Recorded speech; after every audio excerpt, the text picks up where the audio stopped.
কিশোরগঞ্জে একটি বিখ্যাত পিঠা নাম হচ্ছে থামি পিঠা। তো সেটা কিভাবে বানিয়েছি সেই গল্পই তোমাদের সাথে আজকে করবো। চলো রেসিপিতে যাই। এখানে আমি 3টা কলা নিয়ে নিয়েছি। তো আমি প্রথমে চামচ দিয়ে ট্রাই করতেছিলাম, হচ্ছিল না দেখে পর আমি হাত দিয়ে কচলানো শুরু করেছি। ব্যাপারটা সুন্দর না। এরপর আমার নানু বাড়ির গাছের খেজুরের গুড় দিয়ে দিব সেই কলার মিশ্রণের মধ্যে। এরপর দিয়ে দেবো 1 কাপ দুধ, পরিমাণ মতো সামান্য কিছু পরিমাণ লবণ দিব।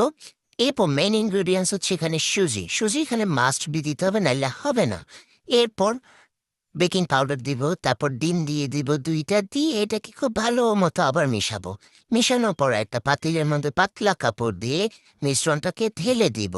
ঢেলে দেওয়ার পরে এটাকে আবার একটু হাত দিয়ে নাড়াচাড়া দিয়ে দিব, যাতে করে খুব সুন্দরভাবে এটা বয়েল হয়। দেন এটাকে ঢেকে দিব একটা ঢাকনা সাথে, যেন কোথাও থেকে বাতাস না ঢুকে। ব্যাস, 10 মিনিট পর রেডি হয়ে গেল আমাদের কিশোরগঞ্জের বিখ্যাত থামি পিঠা। তো কারা কারা কিশোরগঞ্জে আছো তারা অবশ্যই আমাকে কমেন্ট করে জানাবেন পিঠাটা তোমাদের মতো হয়েছে কিনা, তাও আমাকে জানাবা।